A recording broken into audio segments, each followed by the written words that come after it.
parties concerned to facilitate his handover to the authorities of his own country. So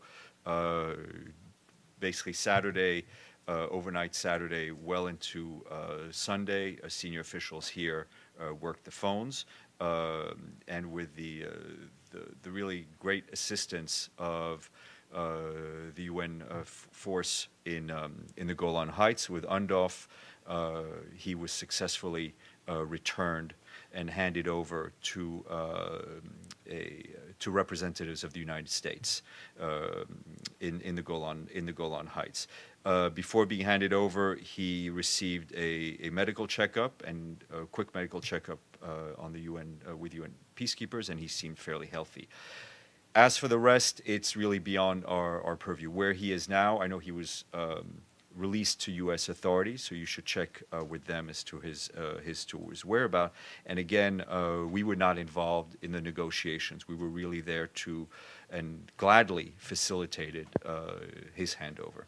Were you contacted by American officials or we by were Qatari contacted officials?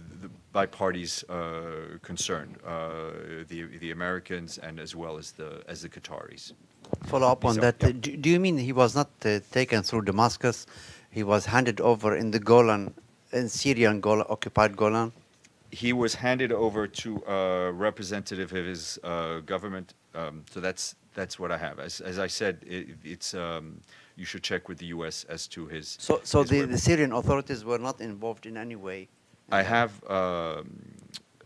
given you what I have. So what I understand here is that the UNDOF handed over to the United States in the occupied Syrian Golan. He was handed over, as far as I know, on UN within the area of operation of UNDOF. Let's go start again here.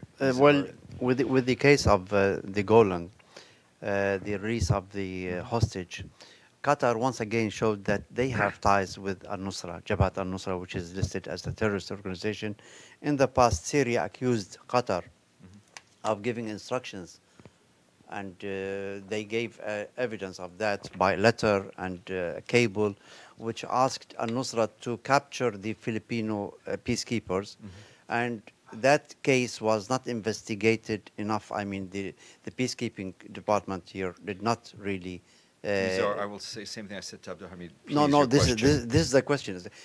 I mean, this is a very serious matter. If I know it's a serious matter, but I just want to hear your question. The question is, why the United Nations not taking these allegations seriously and the evidence which was presented by Syria to pursue, to see the cooperation between Qatar and Jabhat al-Nusra? Well, I think all these things are being looked at, whether it's the Security Council or the Secretariat. About the DPKO. I mean, that's what I have for you, Kristen, and then.